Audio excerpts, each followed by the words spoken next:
국가대표 축구 선수인 손흥민 선수의 아이를 임신했다면서 이제 수억 원을 뜯어내려고 협박을 했었던 일당이 붙잡힌 건데, 자, 지금 손흥민 선수에게 어떤 일이 있었던 겁니까? 지난해 6월에 20대 여성이 손흥민 선수에게 그 아이를 임신했다고 주장하면서 폭로하겠다는 협박을 가해 3억 원을 취득합니다. 나아가서 올해 3월에는 20대 여성의 지인인 40대 남성이 재차 손흥민 선수에게 관련 협박을 하면서 7천만 원을 요구했지만 실제 7천만 원을 지급받지는 못했습니다.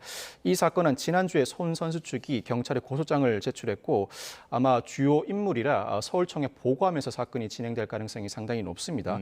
경찰은 즉각적으로 이번 주에 체포영장을 신청해 발급받았고 체포영장을 발급받는 즉시 체포를 단행함은 물론 이 피의자에 대한 압수수색에도 나섰습니다. 아마 이 사건은 통상적인 수사 절차 진행처럼 이 피의자들에게 소환을 요구했을 때 도주 우려가 높다고 보고 곧바로 체포영장 집행에 나선 것으로 보이고 애초에 수사에 착수할 때부터 구속영장 신청도 염두에 두고 있던 사안으로 보여지는데 실제로 체포 이후 수사를 진행한 경찰은 구속영장을 신청했습니다. 예.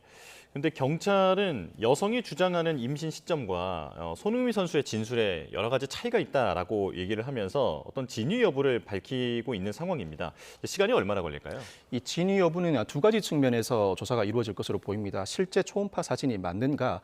이 실제 초음파 사진은 병원, 산모 이름, 촬영 일시 등이 명시돼 있습니다. 그리고 실제 초음파 사진은 생각보다 그 화질이 깨끗하지 않습니다.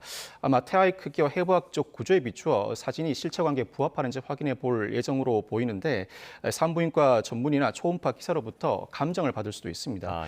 나아가서 실제로 여성이 주장하는 임신 시기에 손흥민 선수의 아이를 임신하였다고 볼 수 있는지 관련된 임신 사실에 대한 진위 여부도 조사할 것으로 전망됩니다.